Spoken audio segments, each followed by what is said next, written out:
In this podcast episode, we're going to talk about how much money you really need to start your business. This is the Detailing Business Class podcast.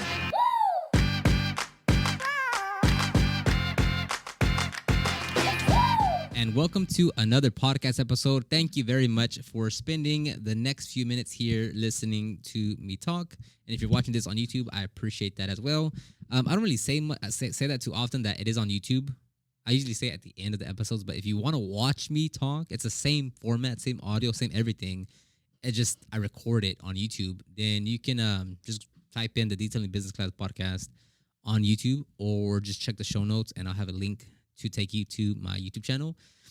Just if you know, like I remember watching the Joe Rogan podcast, and like you could easily still hear it, audibly with no visuals, but you want to see them react and see them talk and see them kind of just see the actual conversation. So that's why I record this podcast, and we create reels out of them and such. So if you want to watch me talk, you can check it out on YouTube. If you want to see smaller clips of the podcast, you can check out the Instagram account, which is Detailing Business Podcast. Anyways, enough of me talking about nothing. Let's go ahead and get into today's topic of how much do you really need to start your detailing business. Typically, I do have my iPad in front of me. Again, if you're watching this on YouTube, but today I'm using my phone because I'm actually charging it right now. So we're going to talk about how much do you really need to start your detailing business. This is something that, whenever you want to start your business or any venture really of, starting a bit or really anything, a hobby or, whatever you want to do.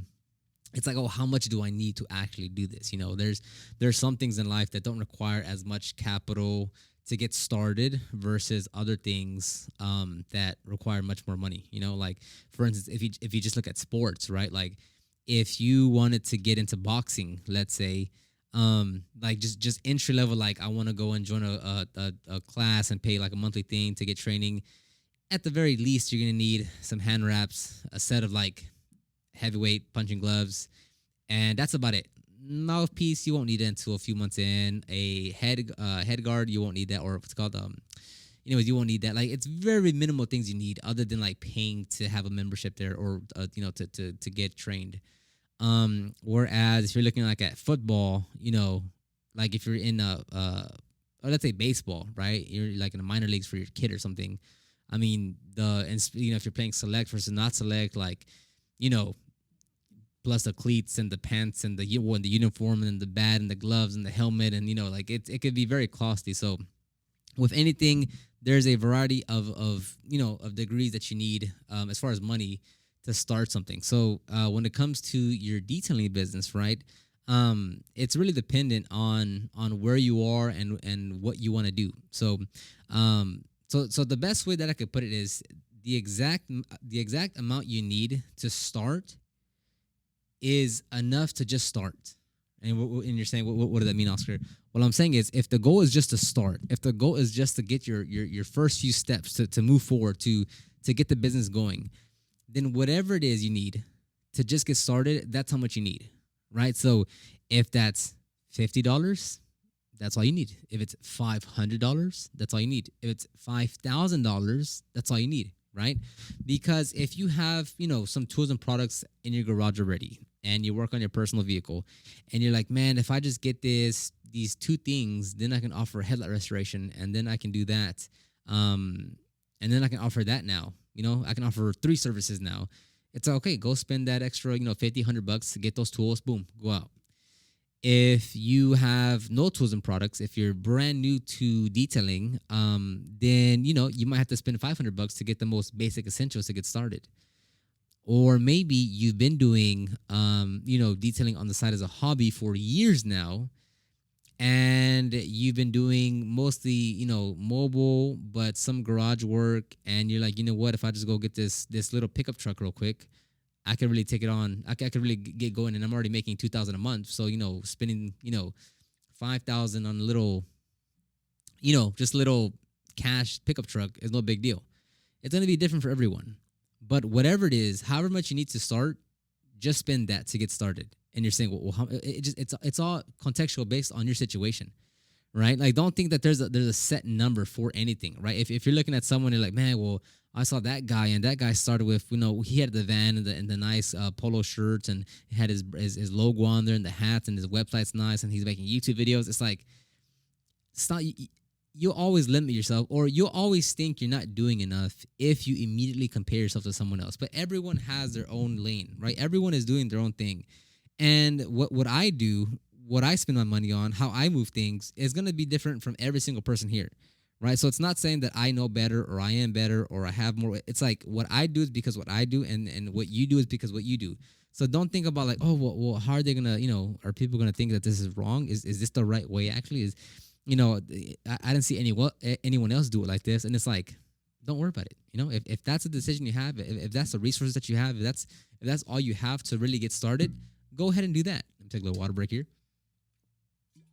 because that's like, it's gonna be your own situation. It's gonna be your own thing that you are in control of, right? So if that means that you can only offer a basic wash and an interior cleaning, like a basic interior cleaning in the first 6 months, there's nothing wrong with that, right? I mean, it's all contextual, right? Like Elon Musk with Tesla, he just offered. I mean, look at the first ever vehicle that he had, which was based off of the Roadster, right? Like, it's like, you can only build your business the way you can build it. If that means that you go this route, even though everyone is going that way, that's what you have to do.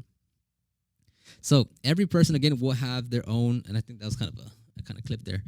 Every person will have their own unique situation. So how you start and build your business is your own. Don't worry about how anyone else starts.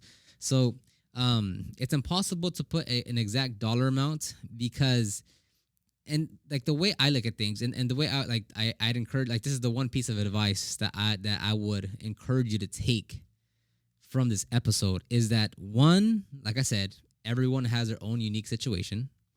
And then two, no matter how you start, and when I mean no matter, I literally mean no matter how.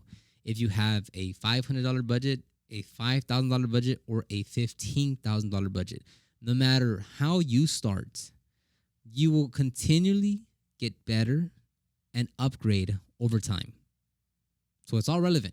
If you're starting with 500, you will progress and get better and spend more money on tools and products over time. If you start with 5,000, over time, you will get better, improve, and buy more tools and products. It is just the way things go. No one at any point in life has ever started any business or done anything to where the first investment or the way that they started is how they continue to run their business for the next 5 years. I mean, even companies that get funded, right? I've talked about this in another episode, where like tech startups raise like millions and millions and millions of dollars to grow their business by VCs and such. And it's like, even when they get a $10 million seed round or a $10 million round of funding, does that mean the $10 million that they spend right there, does it stay stagnant? Is it static? Does it not move around? It's like, no, they get that $10 million and then they go do 1,000 different things. And then, they might need another round of funding. And then after that, they go do a lot more. Like, nothing is ever one thing. It never stays as is. So like, if you just have a Harbor Freight polisher with a few pads and a few towels, it's like, you're not going to be there forever. You will improve. You will get better. So yes, right now you have an $80 polisher, but guess what? In 4 months, you'll have the I don't know, a Grits Garage, which is like $300, right? And then from there, like, you just keep on progressing. But like, don't get caught up in saying, oh, well, I want to save up a bit more so I can get that better brand, or I want to save up a bit more so I can go get that one. It's like, no, like, start with what you need right now. And I promise you, over 3 months, over 9 months, over 18 months, over 24 months, you will improve. You will get better. You will grow. You will make more money. You'll be able to invest more resources into your business and get more products and get more training and get more knowledge and get more customers. But that only happens if you start now with whatever that you can. That's why, like, when I start new things with whatever it is, whether it's the podcast, like after this episode, of course, go to the scroll. If you're on Spotify or iTunes, scroll all the way down to the first episode that I posted, and you will see it's a night and day difference between the audio and how I talk. Because, my first podcast episode, I didn't have any experience. I didn't have any reps in. That was just my first one. The audio wasn't edited the best. Like, it was a little bit choppy. And then go back to the first time that I recorded, like on video. the podcast episode. It was in my apartment. There was no setup. I had a weird mustache. Like the coloring was all weird. Like I looked funny. It's like because I knew like as soon as I wanted to start the podcast, my immediate thing is okay. What are the minimum tools and product or yeah, what are the minimum tools that I need to get a podcast up and going? Because I know from right there, I'm gonna get better, right? So like right now, like if you're looking at this current setup on YouTube, right? This current setup, I should have done this math beforehand, but I think this current setup that you see, like to get to record with the lights, the IKEA table, the rug underneath me, the books behind me, the light bar next to me, like all this here, I think it's like $2,000 to $3,000, right? Not including the camera. It's like $2,000 to $3,000, right? Now, could I have waited and saved up that money to buy all this equipment to start off like this? Yeah, sure. But my thought process, which is with everything that I do, is what do I have to do? What are the immediate first steps that I can take so I can get started tomorrow? Because I would rather take action and learn through that versus let me keep on researching, let me keep on planning, let me see what's the best, let me wait for that, let me wait for this. No, I'd rather say, okay, let me just, what's the fastest way for me to take the first step? Whatever that is, I'm going to do that. Because I know through experience now that the more action you take, the more you learn. Right? Like if you have a question of like, oh, so hey man, I have this customer that wants a ceramic coating on a boat. Not even that. Let's just say it's a car, right? It's your first ceramic coating. Like, hey, I have this customer that wants a ceramic coating on a car. How much should I charge him? You could ask 10 different people. You'll get 10 different answers. But what will teach you the most is if you go, like, let's just say you pick a random number, $300, right? For on a 6-year coating on an STI, right? You say $300. Now, yes, that if you ask 10 people will tell you that's very cheap. But what I'm getting at though is by you going out there and doing all that work and taking a full day or 2 days to perform that correction and coating for $300, that in itself, that experience in itself will teach you a lot more than the answers you'll get from different people because you physically went through it. You saw the ramifications of charging too low. So now the next time that you're going to work on a vehicle and they're going to ask you, hey, so how much to coat a truck? You're like, okay, whoa. So, for the STI, which is a sedan, I charged $300 and I took 2 days to do that. And I undercharged way more, too little. So on a truck, if it's bigger than that, than the sedan, then it needs to be like at least $900. Like, that's what I mean of like you going and taking action will get you to learn more and make more mistakes, which is a good thing because the way I've learned how to do most things in my life, let's say specifically business and marketing, we're through the mistakes. We're through the trial and error. We're through okay, let me go do this. Okay, I don't really like that. Let me go do this. Okay, I got decent results. Let me go do that. Like, that's how most people learn. Most detailers, when it comes to correction and coatings and wet sanding and applying, installing ceramic coating, it's mostly trial and error, right? Like, if you go get trained by a detailer, most often than not, they didn't get trained in the beginning of their phases of their career. Like, they just learned everything on their own, and now they're offering correction and coding classes because they already have most of the experience underneath their belt. So when it comes to like to me, like, and I can look back when it was dancing. I'm not good at it, but when it was dancing, like break dancing and stuff, break dancing, when it was boxing, when it was getting into video, when it was getting into podcasting, when it was like posting on Instagram, like the thing I thought about was like, what do I do? Just start taking action. It's not going to be the greatest, not the prettiest. The lighting is terrible. The audio is terrible. But what do I do right now just to take action? So to you, if you do want to start your detailing business, it's like, what do you have to do right now to take action tomorrow? Right? What are the steps? There was a meme that I saw. What was it called? It's what's the shortest path to success? Right? Meaning like, what's the fewest amount of steps you need to take to go and get your first customer? What is that? Again, we're not here starting a 6-figure business. We're not here to go and quit our job. It's like, what do you simply need to get started? Could it be a lot of things? Could it be one thing? Most often than not, it's a lot less than what you think. Most often than not, like if you think, like if you have this list, like okay, I'm going to go to Amazon or I'm gonna go to AutoZone or O'Reilly's, and I'm gonna go purchase these things to get started. It's like, look at that list. Can guarantee you can knock off half that list. On that list, you have a lot of things that you like to have. You have a lot of things that look fun. You have a lot of things that a lot of people recommend. But what you truly, genuinely need in order to get started and take those first few steps, can guarantee you can get half that list off the list, or half those items off the list. Because I've done it myself multiple times when I'm doing things. Like, yes, you get caught up in that thought process of like, oh, but it would be nice to have that. Oh, that's cool too. Oh, I definitely need that. Oh, yeah, that'll come in handy. Oh, I have to have that one. Oh, I for sure need to get that. And it's like you just get into that mindset of like, oh yeah, I want to get this, and I need to have that. And what if this customer says that? And oh, but if I go over there, I'll definitely need that. And it's like you come up with all these made up situations in your head before you take any action. So strip all the nonsense and just come down to the very bare essentials, like what you need just to get started.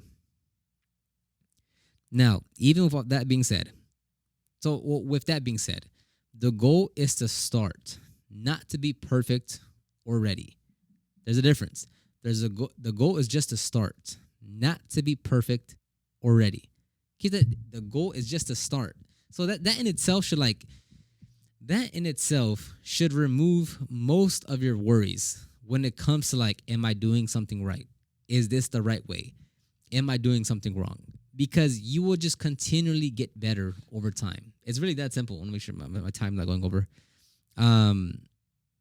So what is like, just literally like think to yourself, if you've been contemplating starting your business, right? Whatever that means, because it's going to mean different for everyone. What are the biggest things getting in your way from starting? Because I can guarantee you it's not the tools and products. I can guarantee you if you haven't started your business, it's not because you're missing an all-purpose cleaner. It's not because you don't have a polisher. It's not because you haven't got trained. If you haven't started your business yet and you've been thinking about it for a while, it's more likely than not either your confidence, your belief system into thinking that you can or can't do something. It's having other people think about, or other people judging your actions of starting this car wash business, right? So if you haven't started your business, it's not because of tools and products. It's something probably deeper than that. And if it is that, if you are worried about what others think, if you are worried that it might not work out, one, you won't know until you try. And then two, when it comes to the now I'm going a little bit of a side tangent from the exact topic, but I think it really ties into that, because if it's not the tools and products, right? Which again, I can guarantee you most of the time it's not. It's the fear of failure, fear of embarrassment. It's the fear of judgment of what other people will tell you. And I mean, especially like, you know, even to your parents, your cousins, when you tell them, hey, I'm going to start this detailing business. And then they're going to be like, what? You're going to wash cars for a living? Who's going to pay for that? And it's like, look, it's no one's business to know what you're trying to do, right? It's your job to not prove everyone right or wrong. It's more so of like, it's since you want to bring this upon yourself for you to start this business, then it's up to you to put in the work. And it's up to you to, you know, bring to fruition what you envision or your goals, and to bring your business to life. So if you don't have a group of cheerleaders on your side saying, go, Eric, you're kind of already in a bad spot, because you shouldn't need someone like another person's validation or encouragement. Not that you shouldn't have people supporting you, because obviously that's, you know, the more the better.